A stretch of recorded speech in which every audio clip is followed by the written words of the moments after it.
एक तरफ जहां भारत अपनी तैयारियों में आतंक के खिलाफ लड़ना अपनी प्राथमिकता मान रहा है, वहीं पाकिस्तान भारत में कई सेक्टर से तैयारी युद्ध की कर रहा है। आज के सेशन में मैं आपको कुछ ऐसी चीजें न्यूज के माध्यम से एनालिसिस के साथ रखने जा रहा हूं, जिन्हें आप खुद से जांचें और फिर बाद में अपनी राय कमेंट बॉक्स में अवश्य दें। साथियों, हाल ही में भारत पाकिस्तान के बीच जो पहलगाम आतंकी हमले के बाद घटना घटी, उससे बहुत कुछ बदला। बहुत कुछ बदला। पाकिस्तान ने अपनी लॉबिंग के थ्रू अमेरिका का साथ पाया। जियोपॉलिटिक्स में भारत ने कहीं ना कहीं अपनी नीतियों के चलते अमेरिका का साथ कम पाया। अंतर्राष्ट्रीय स्तर पर रूस का घटता कद भी भारत के लिए एक बड़ी चुनौती बनकर उभरा। ऑपरेशन सिंदूर में सक्सेसफुल रूप से आतंकियों के ठिकाने मिटाने वाला भारत आज नैरेटिव गेम में पाकिस्तान से कहीं पीछे चला गया। ये सारी बातें आप और हम बेहतर तरीके से जानते और मानते आ रहे हैं। पाकिस्तान ने झूठ का सहारा लिया, आज हमारे पास वो तमाम प्रमाण हैं। हम आज के सेशन में उन्हें रखेंगे भी। किस तरह से पाकिस्तान ने बकायदा लॉबिंग के लिए 60-60 कॉल अमेरिका में लाए कि ट्रंप से बात पहुंचवा करके हमारा युद्ध रुकवा दो। आएंगे उस बात पर। लेकिन फिलहाल कुछ ऐसी घटनाएं घटी हैं जिन्हें देखकर आप कहीं ना कहीं इस तरह के विचार से, जिसे मैं आपके साथ साझा कर रहा हूं, तार जोड़ पाएंगे। सबसे पहले इस खबर पर नजर डालिए। अब से 12 घंटे पहले की एक खबर है कि पाकिस्तान से कुछ सस्पेक्टेड ड्रोन्स उड़ते हुए जम्मू कश्मीर की जो सीमा है पाकिस्तान से लगती हुई, एलओसी, वहां पर उड़ते हुए देखे गए। लाइन ऑफ कंट्रोल पर पाकिस्तान से उड़कर आए हुए जो ड्रोन्स हैं वो सांभा, राजौरी, पुंछ डिस्ट्रिक्ट के अंदर देखे गए। ड्रोन्स का आना युद्ध में आपने जब ऑपरेशन सिंदूर के दौरान देखा था, तब बड़ी मात्रा में तुर्की के बने हुए ड्रोन पाकिस्तान की तरफ से भारत में आए थे। पाकिस्तान के ड्रोन भी भारत आए थे और उन्होंने युद्ध में बड़ी भूमिका निभाई थी, क्योंकि अब युद्ध फ्रंट लाइन पर ना होकर के ड्रोन्स के थ्रू, मिसाइलों के थ्रू हो रहे हैं। एक अपडेट जब यह निकल कर आता है, उसके पीछे पीछे एक दिन पुरानी खबर आती है। उस खबर को केवल इसके साथ जोड़कर जाइएगा। आतंकी संगठन लश्कर ए तैयबा का चीफ, जैश ए मोहम्मद का चीफ मसूद अजहर, उसका एक बयान आता है। उसका एक ऑडियो क्लिप इस समय वायरल है और उस वायरल क्लिप को अखबारों में सुर्खियां माना गया है। वायरल क्लिप में वो कह रहा है कि मेरे पास एक या दो नहीं, हजारों की संख्या में आत्मघाती हमलावर तैयार हैं। यह वायरल क्लिप भी मैं आपके सामने साझा करूंगा। यह बात तब है जब ऑपरेशन सिंदूर में भारत ने आतंकी ठिकानों को तबाह करते हुए इसके ठिकानों पर भी वार किया था। इसके कई परिवारजन उसमें मारे गए थे। उसके बाद से इसका ऑडियो वायरल आता है जिसमें यह कहता है कि हजारों लोग मरने के लिए अब तैयार बैठे हैं। इसका मतलब इसने ऑपरेशन सिंदूर से अब तक अपने गुस्से में, अपने बदले की आग में, इसने आतंकियों को भारत में हमला करने के लिए लॉन्च पैड पर तैयार किया है।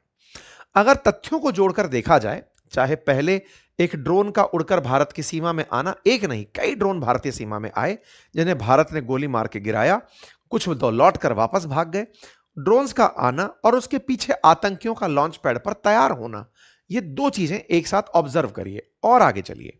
पाकिस्तान इस समय अमेरिका की शह से बंधा हुआ है, अर्थात उसे यह पता है कि अमेरिका भारत से खुन्नस खाया बैठा है कि इसने ऑपरेशन सिंदूर का हमें क्रेडिट नहीं दिया। अमेरिका बार बार चिल्ला रहा है कि मैंने युद्ध 8 बार रुकवा दिया, लेकिन भारत कोई क्रेडिट नहीं दे रहा है। इस क्रेडिट के अभाव में अगर पाकिस्तान अमेरिका को बड़ा दिखाने के लिए कोई युद्ध शुरू कर देता है और उस समय फिर से ट्रंप बीच में आकर ऑफिशियली कहते हैं कि भारत वालों बताओ, चाहो तो मैं रुकवा सकता हूं, ये वो स्थिति होगी कि दुनिया को अपने हाथ में एकदम बॉल की तरह घुमाता हुआ ट्रंप दिखाई पड़ेगा। साथियों, ये ड्रोन्स की कुछ तस्वीरें हैं, न्यूज की ये कटिंग्स हैं। यहां पर आपको बकायदा दिखाई दे जाएगा किस तरह से ड्रोन्स उड़ते हुए सीमा क्षेत्र के अंदर आते हुए दिखाई दिए। यहां पर ये कहां पर दिखाई दिए?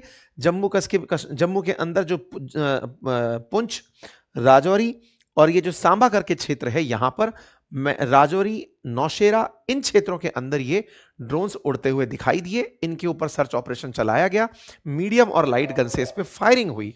लोकल्स ने भी इस बात को अपने इंटरव्यू में कहा है कि इन्हें इस तरह से आते हुए ड्रोन्स देखे थे और इन्होंने अपने आप को बंकरों में छुपा लिया था कि अगर कोई घटना घटित होती है तो हम बंकर में चले जाएंगे। ठीक है साहब। पाकिस्तान की एक और हिमाकत देखिए। पाकिस्तान ने हाल ही में अपने जो इनके स्पोक पर्सन है सेना के, जो ऑपरेशन सिंदूर के समय भी आप में से काफी सारे लोगों ने देखा होगा, ये अपने यहां पर सैनिकों को संबोधित कर रहे थे। संबोधित करते हुए भारत पाकिस्तान के बीच के जो संबंध हैं उन पर तो टिप्पणी कर ही रहे थे। भारत और अफगानिस्तान जो संयुक्त रूप से पाकिस्तान के खिलाफ विचार कर रहे हैं, उस पर भी बयान दे रहे थे और कहते हैं कि हमें अब हार्ड पावर बनना होगा। हार्ड पावर का मतलब पाकिस्तान अब पल युद्ध के दम पर भारत को मजा चखाएगा, अफगानिस्तान को मजा चखाएगा, और ऐसा करने में मजा ना आ जाए तो कहना, मतलब आप आओ हमें कहीं से मारने, और अगर ऐसा करने में हम आपको टक्कर ना दें, आपको नुकसान ना पहुंचाएं, तो हमें कहना। ये इनका जो अति आत्मविश्वास पाकिस्तानियों का फूट रहा है, इसके पीछे एक मात्र कारण है, भारत ट्रंप के काल में जियोपॉलिटिक्स में, विशेष रूप से जो भारत का कालखंड ट्रंप से पहले था, यानी बाइडेन के कालखंड में था, जिसमें भारत की विदेश नीति पूरी दुनिया में सराही जा रही थी, उस समय जब भारत ने रशिया यूक्रेन युद्ध के बावजूद अमेरिका को मैनेज करते हुए रूस से तेल खरीदना जारी रखा था, तब भारत की विदेश नीति की दुनिया भर में प्रशंसा हुई थी, यह कहते हुए कि भारत दोनों को साधने में कामयाब हो गया। लेकिन ट्रंप को साध कर बैठा पाकिस्तान आज भारत के साथ जो दुश्मनी निभा रहा है, या जिस तरह से अंतर्राष्ट्रीय स्तर पर भारत की इमेज को बट्टा लगा रहा है, उससे कहीं ना कहीं भारत की विदेश नीति में एक पॉज देखा जा रहा है। कुछ ऐसा आक्रामक चीज नहीं देखी जा रही है कि भारत ने ऐसा कहा और उस पर तुरंत इस तरह से इन्होंने एक्शन ले लिया हो, वो चीज मिसिंग है। भारत वेट एंड वॉच की पॉलिसी अपनाकर 140 करोड़ देशवासियों को संगठित करके चलने में सरकार फिलहाल काम कर रही है। इनका यह बयान आना और आतंकी के द्वारा इस तरह की बातें बोला जाना, लश्कर, ये जैश ए मोहम्मद का जो आतंकी संगठन है, इसके द्वारा यह बोला जाना कि ऑपरेशन सिंदूर में जो इसका परिवार गया था कि हम बदला लेने के लिए पूरी तैयार बैठे हैं। यह इसका ऑडियो क्लिप है जिसमें यह फियादीनी हमले के लिए, फिदाइन हमले के लिए लोगों को बता रहा है कि हम कितने तैयार हैं। अच्छा साहब, एक और चीज जो मैं आपको कह रहा हूं और इसके पीछे फिर हम विश्लेषण करेंगे कि कौन से कारण है जिसकी वजह से यह होता दिख रहा है। पाकिस्तान ने बांग्लादेश को भी अपने साथ तैयार किया है। हाल ही में जिस तरह से मोहम्मद यूनुस पाकिस्तान प्रेमी हो रखे हैं, डिफेंस पैक्ट के तहत पाकिस्तान उन्हें JF-17 फाइटर जेट ऑफर कर रहा है। आप इधर देखिए कि पाकिस्तान बांग्लादेश को भी एक मोर्चे के रूप में बनाकर खड़ा कर रहा है कि कल को अगर पाकिस्तान के साथ भारत वॉर कर रहा हो तो बांग्लादेश से भी रिटेलिएशन हमें मिले, बांग्लादेश के भी बैठे हुए कट्टरपंथी भारत के खिलाफ बांग्लादेश की भूमि को यूज करें।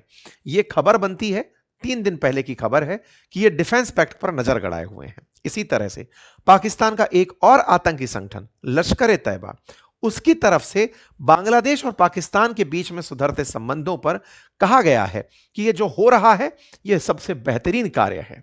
इसी तरह से हाल ही में एक अखबार दैनिक भास्कर की रिसर्च में यह निकल कर आता है कि नेपाल से भी भारत के जो सीमावर्ती जिले सटे हुए हैं, उनके बॉर्डर एरियो में सैकड़ों मदरसे पाकिस्तान की फंडिंग से बनाए जा रहे हैं। जनरली इन आतंकियों के ऑपरेशंस में यह देखा गया है, जैश ए मोहम्मद, लश्कर-ए-तैयबा, ये पाकिस्तान में मदरसों में फिदाइन हमले के लिए आत्मघाती हमलावरों को, आतंकियों को तैयार करते हैं। यही हुआ था जब ऑपरेशन सिंदूर में भारत ने पाकिस्तान में इनके ठिकानों को हमला बनाया, तो पाकिस्तानियों ने इसे मदरसे पे हुआ हमला कहा था, जहां से वो आतंकियों को तैयार कर रहा था। यही तैयारी नेपाल से सटे हुए जो भारत के बॉर्डर हैं वहां पर हो रही है। यूपी बॉर्डर से 7 किलोमीटर में 250 से ज्यादा मदरसे तैयार करा दिए गए हैं। लगातार पाकिस्तान, चाइना, बांग्लादेश, नेपाल, सब तरफ से भारत के अंदर इन्फिल्ट्रेशन की तैयारी चल रही है।